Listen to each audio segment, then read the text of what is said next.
N'avez-vous jamais vécu cette situation ? Vous êtes dans le noir.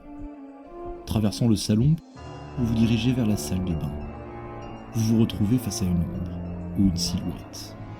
En allumant la lumière, vous vous rendez compte que ce n'était qu'un meuble ou votre reflet dans le miroir. Mais un sentiment de malaise vous envahit. N'était-ce vraiment que le fruit de votre imagination ? Eh bien, sachez que cette histoire est déjà arrivée à un vieil homme, Sigmund Freud, et qu'il décida de nommer cet événement l'inquiétante étrangeté.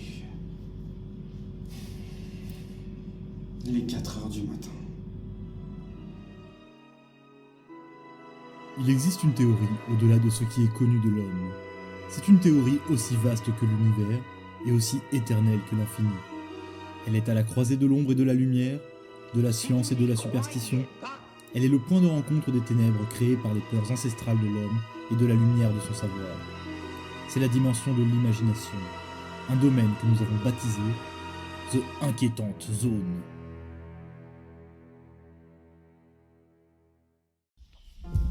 Pour remettre ça dans son contexte, Freud a décrit en 1919 la sensation de malaise qu'il a ressentie alors qu'il se trouvait dans un wagon-lit.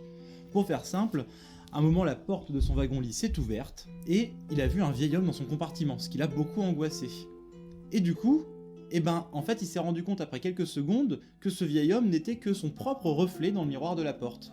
Et le sentiment de malaise qu'il a ressenti, il a appelé ça l'inquiétante étrangeté. Cette inquiétante étrangeté, elle se déclenche dans des moments où tu es un petit peu en mode pilote automatique, confortablement installé dans des petites habitudes rassurantes. Et tout d'un coup, il y a quelque chose qui apparaît qui ne rentre pas dans le cadre. Alors, pincez-moi, je rêve, mais c'est plutôt de l'ordre du malaise que de la peur. Et c'est un procédé qui peut être très bien utilisé au cinéma. L'inquiétante étrangeté, c'est une sensation subtile, à ne pas confondre avec ce que l'on voit dans beaucoup de films d'horreur, pas très bons, où l'essentiel de la peur va être mis en place par les techniques un petit peu reloues, comme le jumpscare par exemple, qui consiste juste à vous faire sursauter, mais qui cherche pas à poser une ambiance malfaisante. Bref, le jumpscare, c'est la technique facile d'un cinéma fainéant, et ça, les bons films d'horreur l'auront bien compris. Du coup, quand un film vient casser cette rationalité bien mise en place par ce genre de petits moments inquiétants, là tu peux ressentir un profond malaise.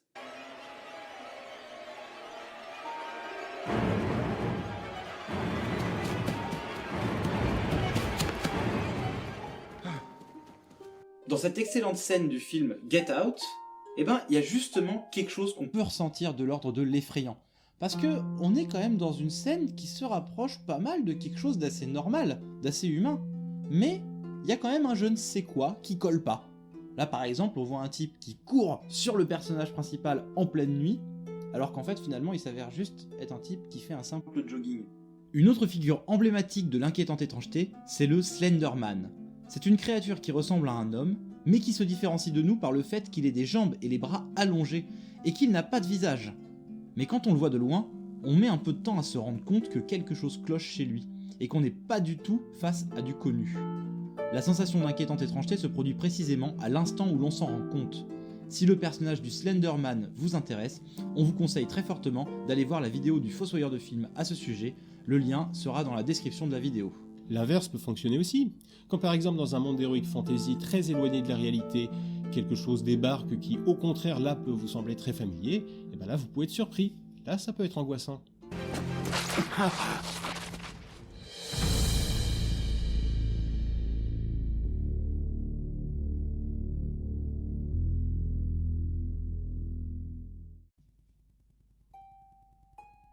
Ce qu'il y a d'amusant, c'est que cette inquiétante étrangeté elle a soulevé un problème dans un domaine bien réel et très sérieux, celui de la robotique.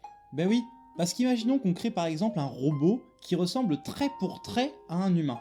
La moindre différence qu'il y aura, le moindre petit écart à la réalité, dans les yeux, dans le regard, dans les gestes, dans les mouvements, ça provoquera chez la personne qui se situe en face de la machine ce sentiment de malaise, d'inquiétante étrangeté dont a parlé Freud.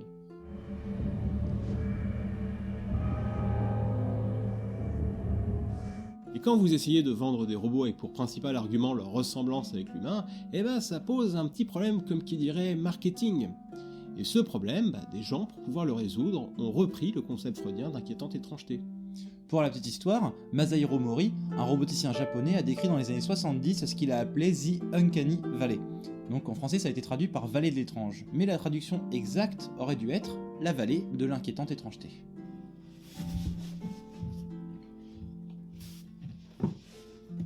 Regardons ce schéma pour mieux comprendre. On voit ici que le degré de ressemblance avec l'humain joue énormément sur le degré de familiarité qu'on ressentira face à ce qu'on voit. Un robot industriel qui ne ressemble pas du tout à l'humain ne nous fait ni chaud ni froid. Mais plus un robot ressemblera à un humain, et plus on pourra ressentir de l'empathie envers lui. Sauf qu'arrive un moment où le robot ressemblera beaucoup trop à l'humain, mais pas suffisamment non plus pour qu'on le confonde avec. Ce moment, c'est ce qu'on a appelé la vallée de l'étrange. La vallée de l'étrange, c'est le moment où on se retrouve face à un robot humanoïde, et que quelque chose provoque chez nous un profond sentiment de malaise, sans qu'on puisse vraiment l'expliquer. C'est presque humain, mais pas encore assez. Du coup, ça nous angoisse. Un petit peu comme si un parfait cyborg comme ça vous serrez la main, vous savez pas que c'est un cyborg, vous le prenez pour un de vos confrères humains, mais sa main elle est glacée. Tout d'un coup vous dites, qu'est-ce qui se passe? Et si Masahiro Mori appelait ça la vallée de l'étrange et non pas la limite de l'étrange, c'est qu'il partait du principe que, au bout d'un moment, la technologie aidant, les robots allaient devenir tellement ressemblants aux humains que ces derniers ne ressentiront plus cette inquiétante étrangeté spécifique à leur espèce. La vallée aurait été dépassée. Les robots de la série Westworld, par exemple, ne nous inquiètent pas le moins du monde, parce que justement, on est arrivé dans cette série à une technologie tellement évoluée qu'on n'arrive plus à différencier l'humain du robot. Il n'y a donc aucune fissure qui vient s'inscrire dans notre monde rationnel. Donc finalement, l'inquiétante étrangeté, c'est cet instant très court où tu sais plus où tu es. Dans un rêve? Dans le monde réel? Parce que tu as remarqué un petit élément, un détail, un petit quelque chose qui ne semble pas cohérent avec la scène dans laquelle tu penses être. Tu penses être. Tu penses être. Tu penses être. Certains seront plus surpris que d'autres. Ça dépendra en fait de qui peut percevoir ce point de détail. Parce que finalement, l'inquiétante étrangeté dépend aussi du degré de ce à quoi on est familiarisé.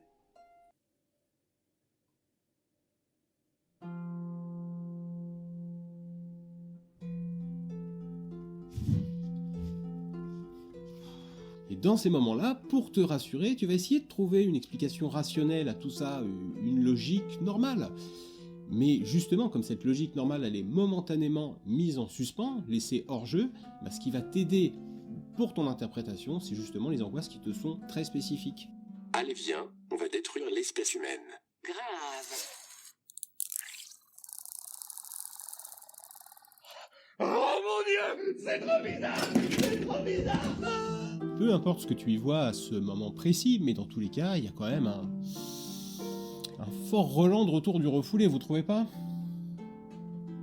Tout ça pour te dire, Guillaume, que tout ce qui vient de t'arriver, finalement, c'est peut-être dû à un de tes fantasmes.